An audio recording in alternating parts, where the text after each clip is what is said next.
Hi guys, Tomi Lahren here. Thanks for tuning in to my live signing. I really wanted to do this because for those of you who can't make it out to the 5-city tour that I'm starting on the 8th of July, I wanted to be able to sign your books and answer your questions because as you know, you mean the world to me and your support means the absolute world to me. And this is my first book. I poured my heart and soul into it. I can't wait for you guys to get it tomorrow. And if you haven't ordered it yet or you haven't picked it up, make sure you do that. It's a great 4th of July read because it's all about what makes this country great. And contrary to popular belief, what makes this country great isn't all the noise, all the news, all the headlines. It's freedom. And that's what I talk about a lot in this book. And Lord knows that I like to exercise my First Amendment, my Second Amendment, all the amendments. So I hope that you've ordered your book. If you haven't, make sure you do that now. I'm going to sign some books live and I'm going to take your questions live. But before I do that, I want to kind of explain the title of the book, Never Play Dead, How the Truth Makes You Unstoppable. Now, when I say never play dead, I don't just mean not playing dead politically. I also mean personally and professionally. And for me, when you have true confidence, you're able to do all of those things. You're able to stand up for yourself no matter what platform you're on, no matter who you're talking to, no matter if it's a family member, a friend, a boyfriend, a girlfriend, a mom, a dad. That's what Never Play Dead means to me. And for those of you who've been following my journey from the beginning, you know that playing dead has never really been my style. And what prompted me to write this book is going through a gnarly lawsuit that nearly cost me everything. And I had a simple choice. It was either sit back in the corner and collect a paycheck and play dead for 6 months until I could regain everything that I had lost, or I could choose to fight it. And as you know, I chose to fight it, and I came out on the other side. I'm now working at Fox News, which for those of you who are watching this, you're probably also a fan of Fox News, and we thank you for that. So it just goes to show if you stand your ground, it will never fail you, and that also happens to be chapter 1 of the book. But I want to answer a lot of your questions because that's what's most important to me, seeing what you guys think and talking to the forgotten American, the average American, and the silent majority out there who feels like they've been stepped over, walked over, ignored for far too long. I'm writing for you, I'm talking to you, and I want to inspire you to find your voice and use it because the silent majority needs to get a little bit louder. We did it with Donald Trump. We're going to do it again with Donald Trump in 2020, but I want you to be able to do it no matter what circumstance you're in, and I know that this book is going to help you do that. So I want to start taking your questions because that's what's most important, and for those of you who submitted the questions, thank you so much. It means everything to me. And I'm also going to sign your books live too. So my first question is a very kind question from Andre right here in New York, and he asked me how I always look so great on Fox and Friends being that it's 3 a.m. on the left coast, and I do Fox and Friends at 3:30 a.m. on the west coast, and the secret is I don't go to sleep. So I sleep like on my back for a couple hours and then get up and do Fox and Friends from the home studio. So that's how I look decently okay. And also, you can only see from here, so you can't see the back and you can't see if my hair is messed up in the back. So that is how I look at Fox and Friends at 3:30 a.m. in the morning. But my next one is from a group of people that is law enforcement that means the absolute world to me. And if you guys know anything about my career and what I've done, you know law enforcement really is my heart and soul. A thin blue line runs across my heart, and I'll always stand up for you guys. So my second question is, what is my biggest fear? It's coming from Michael, who is a sheriff's deputy in the Golden State of Homeless Encampments, Illegal Immigrants, also known as my home state of California. And he's saying, I'm a sheriff's deputy in Santa Barbara, and he supports the hell out of what I'm doing and hope I continue to do it and to stay strong. My biggest fear, I've learned to be somewhat fearless, and I think that's important. It doesn't mean you don't have fears, it just means you push through them. But my biggest fear, honestly, is losing myself trying to please other people. And that's also a big thing that I write about in this book, is not doing what you do to please other people, but doing it because it's truly who you are and what you believe in.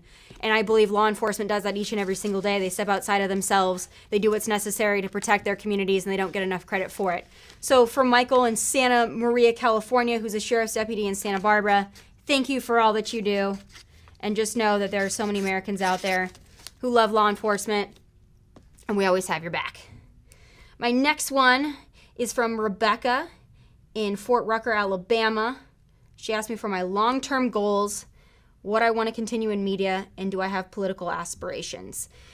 Long-term goals are just to find a place where I can be completely and entirely free to speak my mind. I do that a lot now, but I think there's even more room to do more of that and to find my voice even more. And I think that the election of Donald Trump is going to be very important for 2020. So right now, my goal, I guess it would be a short-term goal, is put all my energy into that, making sure we re-elect this president, because as you guys know, if you watched the Democratic debates last week, what we have on the other side is a complete and total mess. So we need to make sure we're electing good people in the Congress and our state and local legislatures. But of course, getting Donald Trump elected in 2020 is going to be a big one. So that's a short-term goal.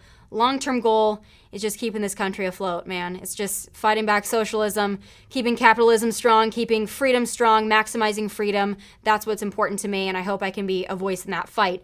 So if I have political aspirations, they're just to make sure that politicians stay as honest as they can be, make sure that the media stays as honest as it can be, because that is a huge frustration that I do talk about in the book, is the way the media has turned, not only against Donald Trump, but against conservatives in general. Everything is dominated by the East Coast and then to some extent the West Coast, and all of you people in the middle are greatly underserved. And that's something, me being from South Dakota, I wanted to come in and change. So my goal is not to be in politics, but to make sure I'm helping to influence politics and shape politics by speaking my mind and never backing down, never playing dead, and never being pushed into a corner. So thank you, Rebecca from Alabama, for that one. All right. Next one. I don't know how to say your name, so I'm probably going to butcher it, but you're from Alabama. Bloisey, I think. And again, you're asking me if I'm going to consider a public office run. No. I've seen what that word looks like. I want no part of it. I'd much rather be on this side. Next one is from Tony in Waldorf, Maryland. Who or what inspired you to be who you are today? That's an easy one. I write about it in my book. And if you saw my special on Fox News, which is now streaming on Fox Nation, by the way, if you missed it, my Never Play Dead book special, what inspired me is growing up where I grew up in Middle America. Like I said, flyover states, forgotten Americans, silent majority.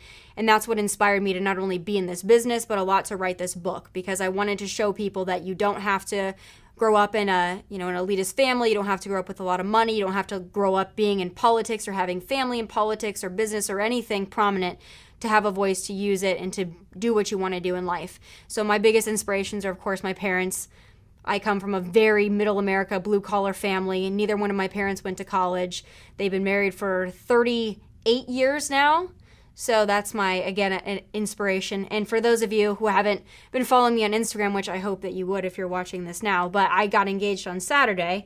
So having role models like my parents, people that just worked hard, never asked for anything from anybody, is a huge inspiration for me personally. I write about that a lot in the book. I also write about the farmers, the ranchers, the police officers, the veterans, the coal workers, the factory workers, everybody in the country that is truly the backbone of this country inspired a lot of this book, because I think for far too long you've been forgotten. You haven't found your voice. You haven't been able to articulate yourself. You haven't been able to fight for yourself.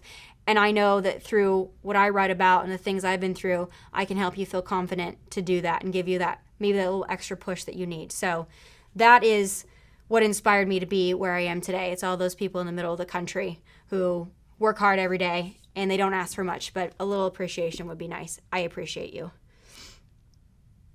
This is from Orlando in North Carolina. What concerns me most regarding the Democratic Party? Well, let's see. If you guys watched last week, I'm sure you saw the Democratic Party platform is free things and open borders. Two things that don't really work well together. You can't really offer up a bunch of free things to people, free college, free healthcare, large entitlement programs, and then have open borders. Because listen here, folks, 160 million people want to come to this country. Are we going to allow 160 million people to come into this country and pay for their college, their health care, their entitlement programs?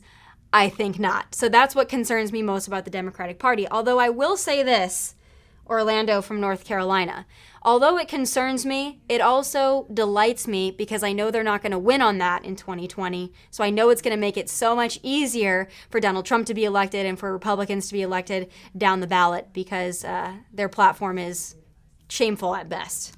So as much as it worries me, it doesn't worry me when it comes to 2020 and Donald Trump. But I do have a caller, Nina from St. Petersburg, Florida, which I'm going to be in Orlando and Jacksonville next week, so I hope to see you.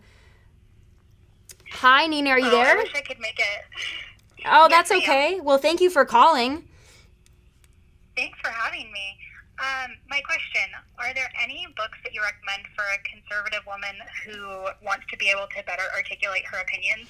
Because I'm really tired of not having good responses in conversations and feeling like I'm just reinforcing stereotypes of conservative women don't have their own opinion. They're just parroting those of their husbands or, their family. Yeah, well, I would say my book is a good tool for that. I'm shamelessly plugging my own book, of course. But here's the thing that I write about a lot in the book, and I hope that you read it and you find some comfort in this. To me, that criticism of conservative women is just going to happen because there's a target on our back. The feminist movement has completely left us out. The feminist movement has completely abandoned us and told conservative women that we don't fit in, that we can't sit with them, which is complete and total BS because their whole banner is female empowerment, and conservative women do that very well. So for me, and what I write about in this book is not only being able to stand up for yourself as a conservative and as a conservative woman, but also being able to stand up for yourself no matter really who you're battling or who you're talking to. If you know anything about my career, I've taken a lot of hits from the left and the right. And even the people that hate me, I think they can look at me and say, she's willing to speak the truth and she's willing to be authentic and genuine, even when it goes against her own party. So that criticism of puppeting and just getting talking points from men, I think when you find your voice and you're able to speak up, no matter who you're upsetting, that gives you an autonomy in a way for people to take you seriously and at least respect you for being true to yourself. I think women struggle with that more so than men, and I don't know why that is. I'm not sure either, but I pre-ordered your book and I'm really excited to read it. Well, thank you so much. I hope you enjoy it, and I hope make sure you comment on Facebook and Instagram so that I can see what you think. Because, the biggest compliment I can get is really from women, no matter if young women, older women, just saying that they've found their confidence, they learned how to stand up for themselves. And that can be on the left or the right, but I think as conservative women, we need to learn how to do it even better, because if we learn how to do that, really our possibilities are limitless. So thank you so much for calling, and enjoy your 4th of July. Awesome. You too. Thank you for having me. Of course. Have a good one. Bye. I love talking to people, and that's my favorite thing to do. If you guys couldn't tell already, I like to talk a lot. Have since birth. That's another thing that I talk about in the book a lot. It's kind of the upbringing of Tomi Lahren, which my mom would be happy about now, but when I was younger, you couldn't win an argument with me. You still can't win an argument with me. And I'm pretty relentless and persistent in the things that I want, and that has not changed since I was a very young child. But my next question isn't really a question, but it's from Adam in Hinsdale, New Hampshire, that said, thank you for my support of law enforcement. I'll tell you, law enforcement is the group in this country that doesn't get the respect and the credit that they deserve on a daily basis. And that's something that's so important to me. Not only do I write about it in the book, but it's something that every single day I will go to bat for law enforcement. More so than myself, more so even than Donald Trump, I will go to bat for law enforcement because I've seen what you do. I've seen how hard you work. I've seen what you do for your communities. And if people think that you put on that badge and that uniform for little money, horrible hours, and incredibly dangerous conditions because you have some kind of a power complex or pent-up racism, they're absolutely ridiculous. So just know, for all the law enforcement officers out there, I stand behind you 100%. I am not your voice, but if I can help you and if I can be somewhat of a voice, that means the world to me. So thank you guys for all that you do. And for those of you who haven't bought the book yet or haven't pre-ordered the book yet, if you go to premiercollectibles.com/Tomi Lahren, you can get a signed book. Some of the books that I'm signing here today be sent to you with my signature. So if you can't make it out to the book signing, that's probably the only way that you're going to get a signed book. So make sure you guys go to premiercollectibles.com/Tomi Lahren, and that's also on my Instagram page too if you need the link. And make sure you grab a book there so that you can get one that I'm signing here today. And I really appreciate it. And I want to know what you think of the book, too, so make sure you comment. Nobody else runs my social media but me. So if you guys are ever commenting on my stuff and I comment back, I read almost all of my comments, especially on Facebook and Instagram. So if you comment, you tell me what you think about the book, you show me a picture of your signed book, I will see it. I will most likely respond back because you guys mean everything to me. So please go to premiercollectibles.com/Tomi Lahren, get your book so I can sign it for you today. My next question is from Jacqueline in Pittsford, New York. See, what's funny is they always tell me I don't have fans in New York. But then I come to New York and people are wondering where I'm doing a physical signing. So I think that there are a lot more conservatives in New York than people realize. But to get to her question, she's wondering how to protest at our liberal school to keep conservative voices and make sure they're still heard. For me, and I write about this really as a guide in the book, but I always pushed back against my liberal professors, whether it was in elementary school, through middle school, through high school, and of course into college. And I never really got backlash for it because my professors and my teachers always knew where I stood, and I was able to articulate my point in a very respectful way. I wasn't shouting people down. I wasn't calling people names. I was presenting a different point of view, and I write about it a lot in the book. But one of the things that your professors will appreciate is the fact that you're paying attention enough to ask a question, to push back, to probe a little deeper. A lot of professors are just happy that you're not sitting on your phone or you're not looking through Instagram when they're talking, and so they'll appreciate that even if it goes against what they're saying or the ideology that they're spewing. So I encourage you to speak up, to say something. Not even to get in a battle back and forth with a teacher, because let's be honest, most of those teachers are not going to change their mind or their perception. But I found when I spoke up in college, it wasn't necessarily my professor that I was trying to influence. It was the people around me who weren't seeing a different perspective. It was my classmates who I believe at their core were conservatives, but they had been told for so long that conservatism was bad, that conservatism was racist, intolerable, deplorable, insufferable, and despicable. And so when they heard me present a different point and push back, they started to realize that conservatism wasn't any of those things, and they started to realize that conservatism was about freedom, and it was about empowerment, it was about personal responsibility, all things that people generally have and want. And if you're able to present it in that way, whether it be to a liberal professor or what you think are your liberal classmates, you're able to change a lot of minds and have really good conversations. So I encourage you to keep that up. My next one is from Jonathan in Alaska, and it's advice I would give about writing a book. It seems like people who make you are able to pump out books much quicker. How is that done?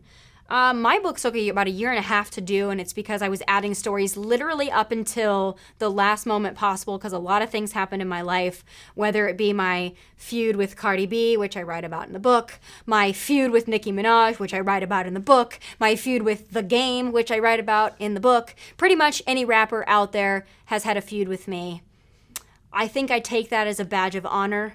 I don't know why I seem to have so many feuds with the rap community, but I'll take it. I write about a lot of those things, so it took me a long time because I wanted to get all those things in the book. I also put a lot of personal stuff in there and a lot of relationship stuff in there that just happened to me over probably the last year, and that's important stuff. I know there's a lot of men that are going to get this book. I know you'll appreciate it. I know you'll enjoy it. I know your daughters, your sisters, your girlfriends will enjoy it, and that's a big thing for me too, is for the young women out there who are struggling, whether it be politically, personally, professionally, but especially relationship-wise.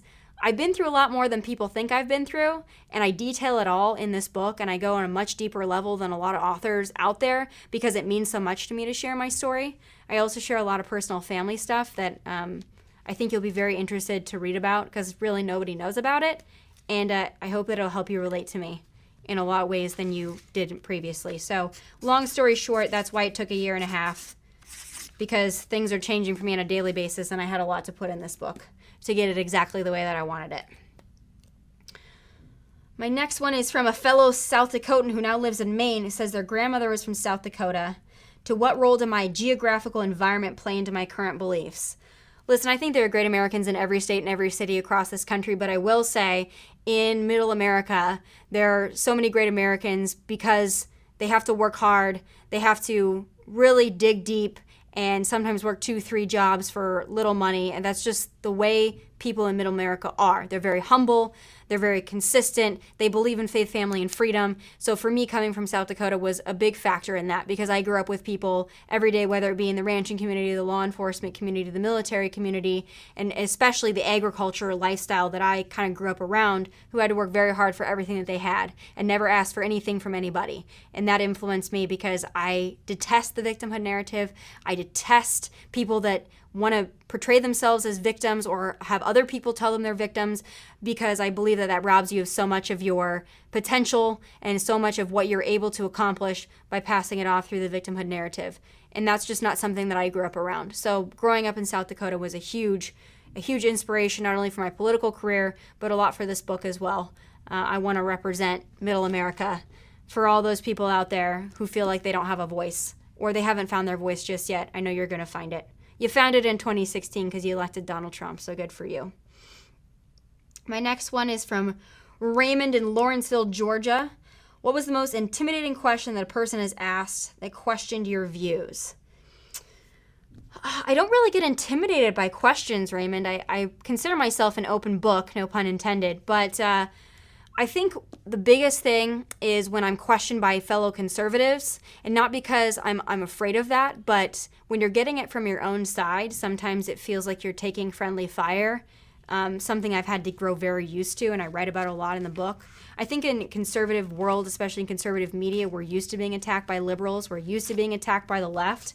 But when it comes from your own side, and when people are telling you that you're not conservative enough, or you're not this enough, or you're not that enough, to me that's not intimidating, but it's very frustrating, and it's something I push back a lot in the book. So I don't get intimidated by questions, but I do get frustrated with people who want to put me in a box. I think that's a lot about what I write about in this book too, is the most frustrating thing for me is being put into a box. And the most frustrating thing from people on the outside is that they can't put me into a box because they want to classify me in a very certain way. They want to be able to put me in a lane, and I don't stay in one lane. I am in every lane. I'm doing multiple things. I don't think in a very one-dimensional point of view. I have a lot of different views on a lot of different things, and that's how most Americans are. But when you see someone in conservative media, you automatically want to put them in a bucket, and I've never been able to fit into a bucket or a basket of deplorables, as Hillary would so eloquently call it. So I think that's the biggest thing in writing this book, was making sure people knew exactly what I had to say and why. My next question is from South Dakota. Thank you for all you do for us farmers and ranchers. I'm from the great state of South Dakota, and I appreciate you trying to correct what's wrong with the beef industry. Now, funny enough, this is actually something I write about in the book. I know this book seems like it's all over the place, and that's because it is, because I have a lot of inspiration, whether it be from relationships, networks, political views, ideological differences I have with the left, the right, and everywhere in between. But also, I have a beef that I want to express, and I do in this book, that I explain to a lot of people. And I've talked about it a lot, whether it be on my final thoughts on Fox Nation on Fox, but it is those ranchers and those people in middle America that are struggling. And it's something that I've talked about a little bit. For those of you that are watching this live stream, though, I talk about it at length in the book in my chapter titled Voice for the Voiceless.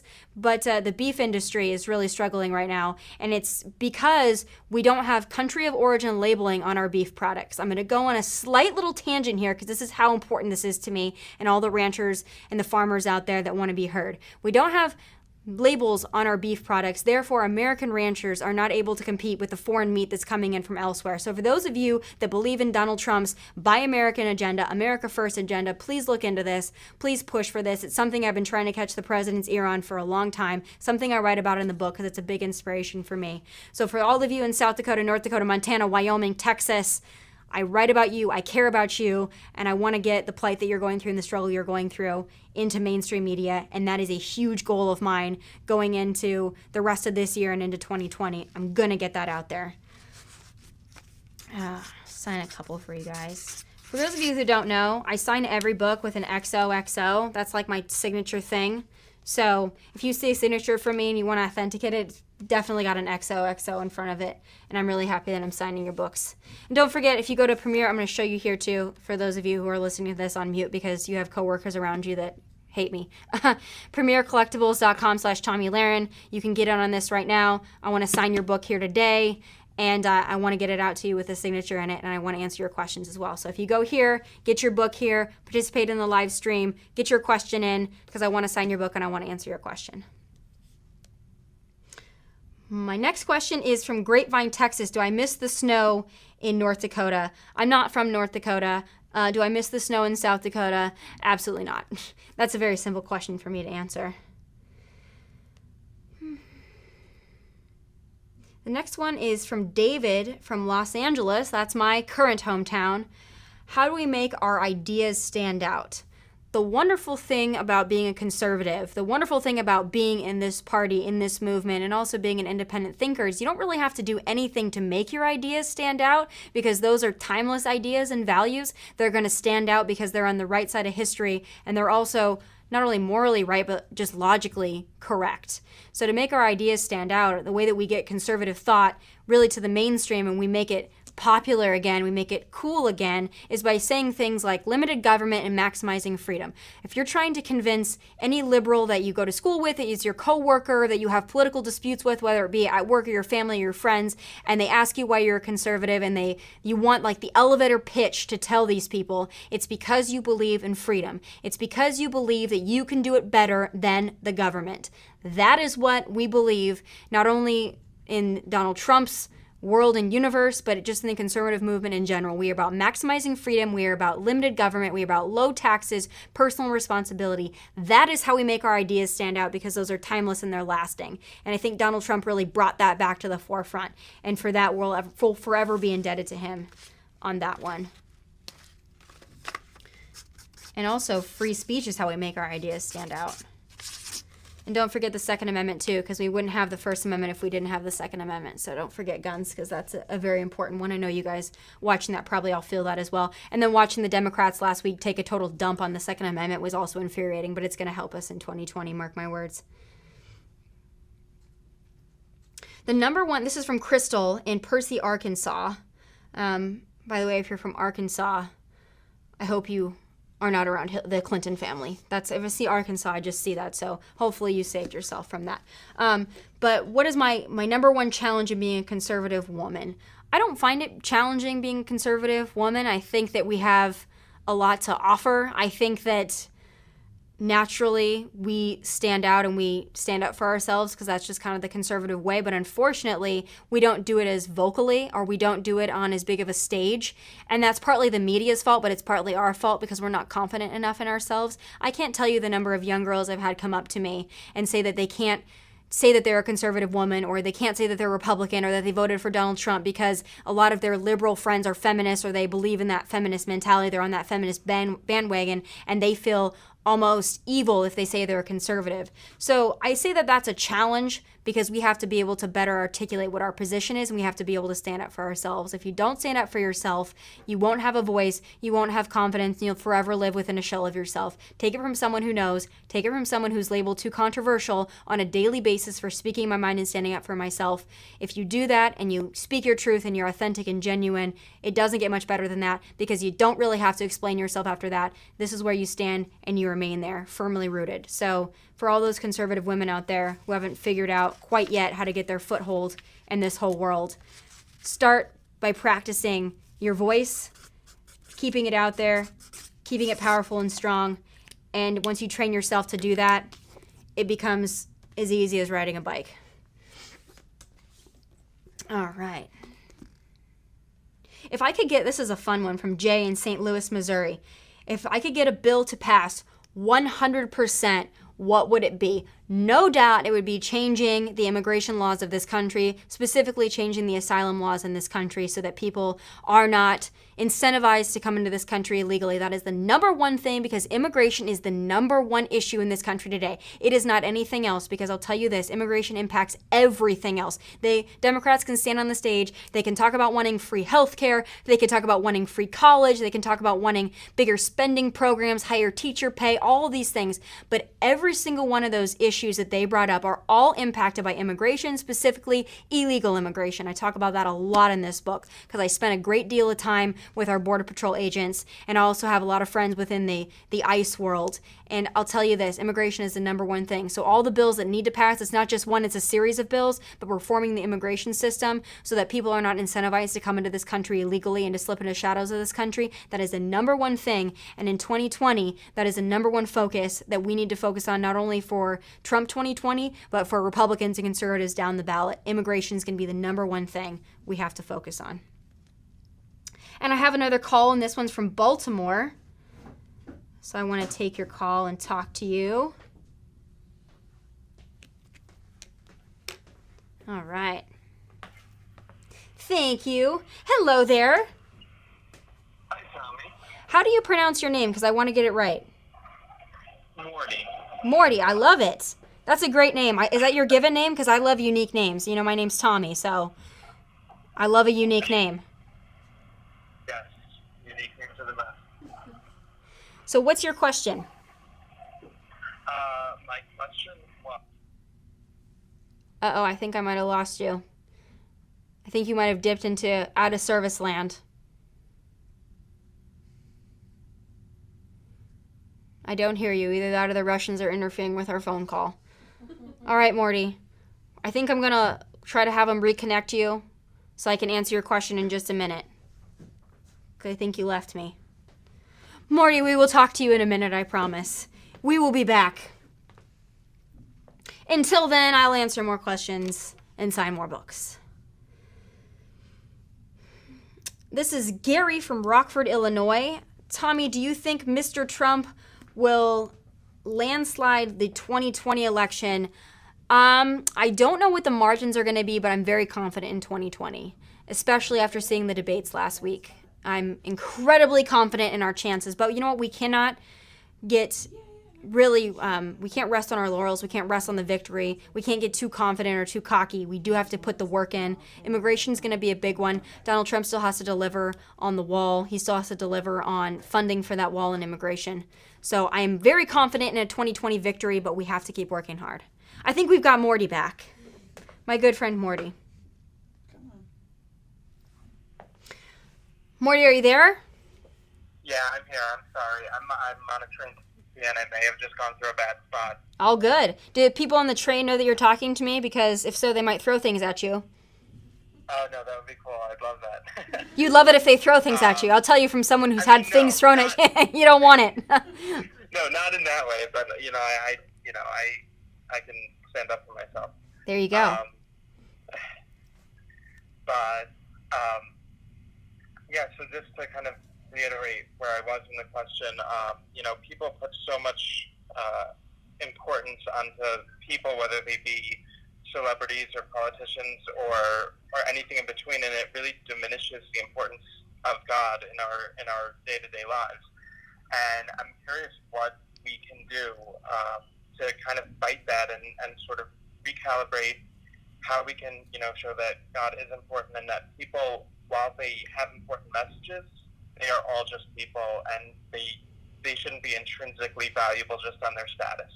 No, I agree wholeheartedly. I actually write about that a lot in the book. I don't like idol worshiping. I think that that's a horrible place that even in the conservative movement we've started to do a little bit. And I always try to tell people, especially people that say that, even me, idolize me. I always say, use me as an inspiration, don't use me as an idol. Make sure you stick to your values, and your values are everything. It's really about the message more than it is the person. And it's great that we have people out there that are able to deliver the message. I'm very blessed to be able to deliver the message. But in terms of losing God in society, I think we all know that there's an assault on traditional values and traditional beliefs. And I think we're headed down a road in the next 3 to 5 years where everything traditional is really going to be maligned and demonized, and it's going to be cast out as either being intolerant or bigoted and deplorable. And I think that's the road that we're going down, and it does concern me a little bit. I think the best thing that we can do is live our lives by example, especially those that have platforms in conservative media like myself. It's something I talk about in the book. I have a whole chapter on trusting God's plan, but I think that as much as we can just remind people that traditional values are the values that built this nation, we can get back to that. But, it's hard in a time where we have the Kardashians that are seen as this entity that's almost, bigger than God to a lot of people. And I just hope that young people especially, that's another thing I talk about. I worry about this generation and how we're so validated by Instagram comments and Instagram likes and tweets and notifications and that whole world. I tell people oftentimes, if all that stuff were to disappear tomorrow, where would you be? And if you feel like you'd be lost, you need to recalibrate, because that's just, you can't let a free app on your phone dictate your life. And I think for too long we've fallen into that hole.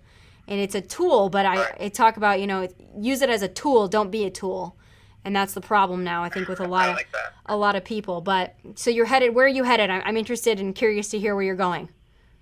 If there's any more of a reason why I'm looking forward to reading the book now, you've really just answered that. So I'm really excited for that. Well, thank you so much. And continue to fight the fight. The great thing I will say about social media is that everyone can have a voice, and we can really, build a network of people who have, similar beliefs, and also talk to people with beliefs that are, different from ours. But social media allows us to do that, and it allows for this marketplace of ideas and allows us to really stand up for what we believe in. I think that conservatives and Christians just haven't done it well enough. and we need to recapture that power and take that back because we have something very important to say.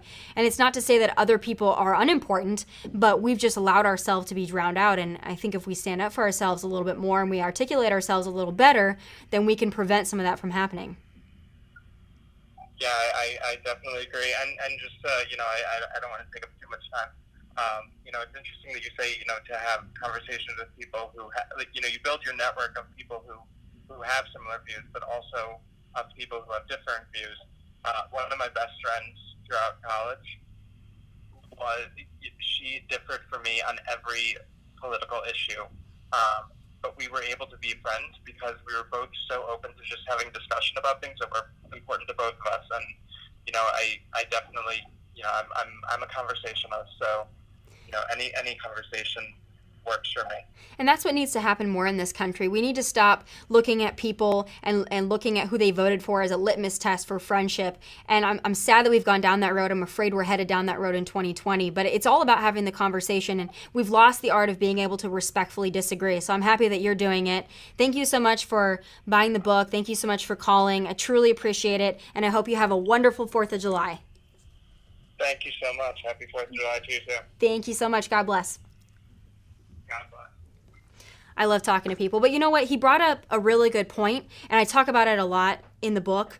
But we've stopped looking at people as people. We started looking at them specifically for their political preference or who they voted for, and we're shutting off a lot of people who we might otherwise be friends with. I have a lot of friends who are on the liberal side or are liberal on some issues and sometimes even more conservative than me on others, and I still count them as my friends because they're good people, because they treat me with respect, because they listen to me and they respect me, and I'm always going to do that for them too. I know a lot of people look at some of the shows I've been on and some of the conversations I've had that I write about a lot in the book. I actually give you a lot of backstage information on the whole Daily Show Trevor Noah thing, so read the book and you'll see some stuff that you never really saw on TV there, and some interactions that continued months afterwards that have never really been talked about until my book.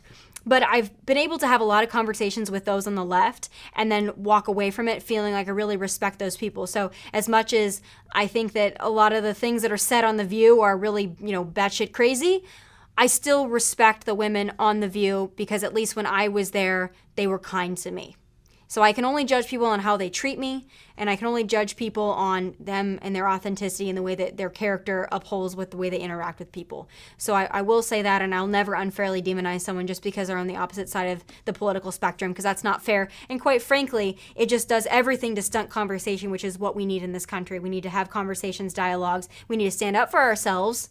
Don't ever stop talking about what you need to talk about and standing up for conservative values and beliefs, but open yourself up to be challenged, open yourself up to expand your mind, because that's the only way we're going to get anywhere in this country. Should probably sign more books, but I talk with my hands, as you guys know, so that makes it tricky. But my next question, why is my name Tomi and not Tony? And this is from Tony in Greenbrier, Tennessee. Well, Tony, nothing against the name Tony, but my parents, Tomi is my given name, so I get that question a lot. Is Tomi short for something? I know a lot of my trolls like to call me a lot of other names, just T letters. They call me Tomato, Lasagna. They call me Tammy. They call me a lot of fun names. No, my name is Tomi. That is my given name. You'd have to ask my parents why they named me that. I think that they just wanted something different. And funny story, actually, on that.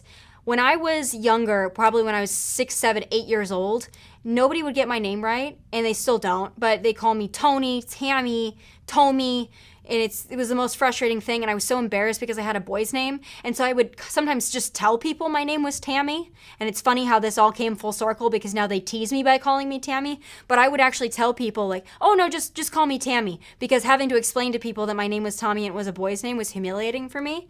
And then as I got a little bit older, I realized it's what made me so different, and it made me stick out to people, because when you tell someone your name is Tomi, they're not soon to forget it. So it actually became an asset. For all of you out there that have weird or interesting names, you might not like them now, but embrace it because it's what makes you different. And at the end of the day, everybody's fighting to be different, not the same. So own it. What can we do to stop socialism? This is from Travis in Layton, Utah. I've been to Layton, by the way. I have 2 ex-boyfriends from Utah, so if you're out there, hello.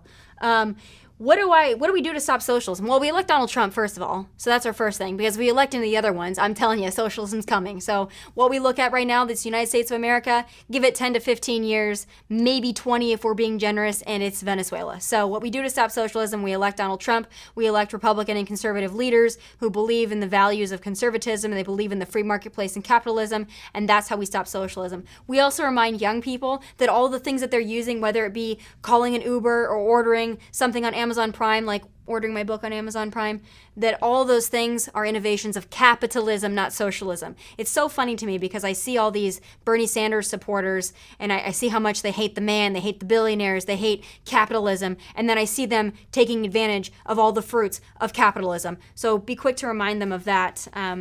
If they truly want to be in a socialist society, they are literally buying toilet paper on the black market. So I kid you not, remind them of that, because we need to fight like hell to make sure socialism doesn't come to this country.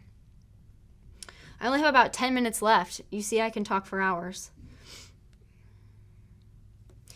This is from Rodney Dwayne in Austin, Texas. Good old Texas. I love some Texas. I'll be there next week. I know you're in Austin, but I'm going to be in Dallas, Texas, and then I'm going to be in Houston the 8th and the 9th. So if you're around, let me know. He says, I'm sending a copy of your book to my adult daughters who inspire me to be strong and speak for what I know is truth. God bless. So that was more of a statement from Rodney. It was one that means a lot to me.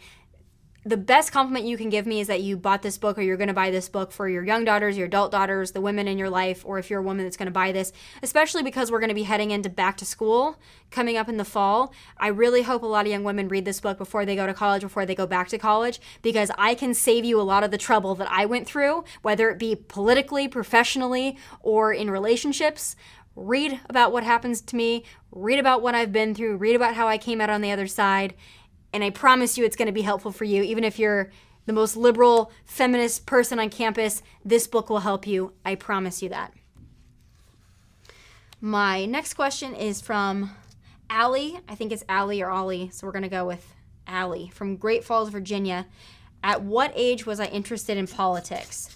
I think I've been interested in politics since I was old enough to watch the news and understand it. And that's because I grew up in Rapid City, South Dakota, and I grew up watching ABC News, and I grew up watching them get everything so wrong on ABC News, especially when it came to the Second Amendment and guns. I grew up with watching people and anchors talk about an AR-15 and refer to it as an assault rifle because they literally don't even know what it stands for, yet they want to confiscate yours, which is really funny. So in the little couple minutes I have left, I just want this to be like a pro tip for everybody out there that's arguing gun rights and the Second Amendment with your favorite liberal friends. AR-15 does not stand for assault rifle. It stands for Armalite rifle, and it's after the company that developed that kind of firearm. So you can remind them of that when they're going after your guns, that maybe they should know at least what they are before they try to take them away. That's a pro tip for you. All right. That's a very long question.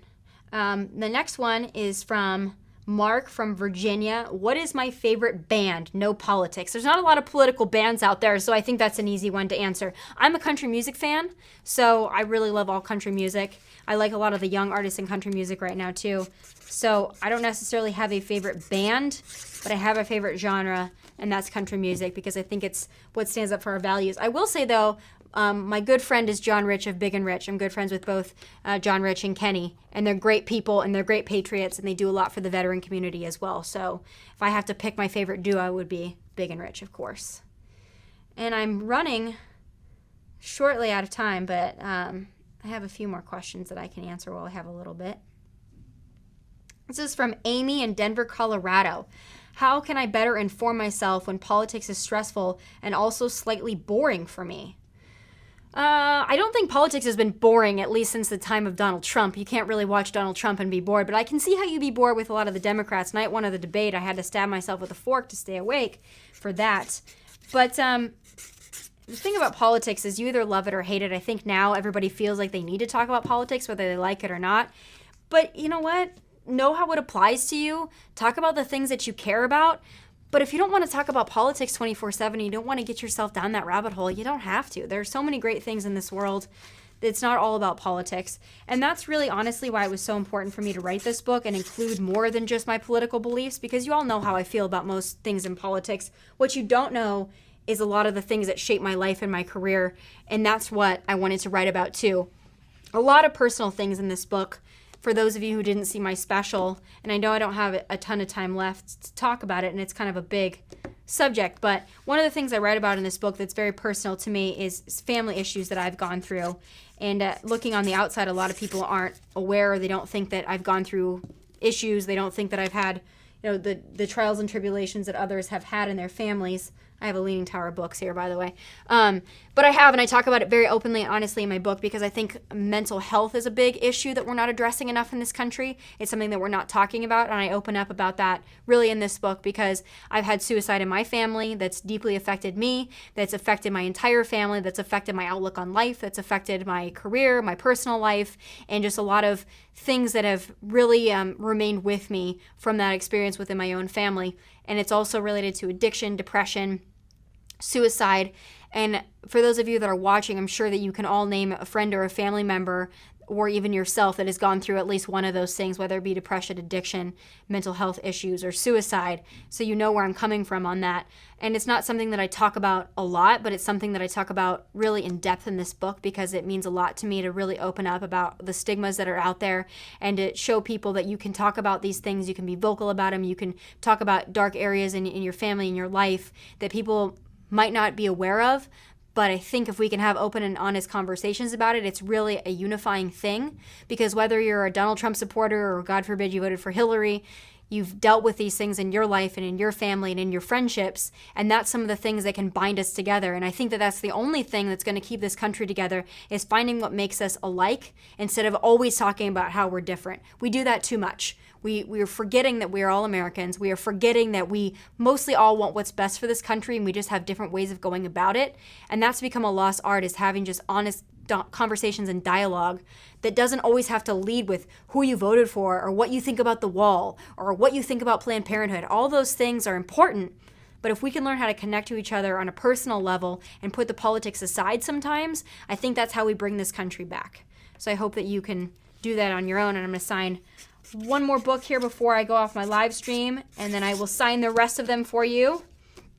And if you haven't gotten your book yet, I'm going to hold it up again, premiercollectibles.com/Tomi Lahren. You can also get the link on my Facebook and my Instagram, but go get a book because I want to sign them for you. I want to make sure that you have a book. If you can't come to my 5 cities, July 8th through the 13th, I want to make sure you get a signed copy of the book.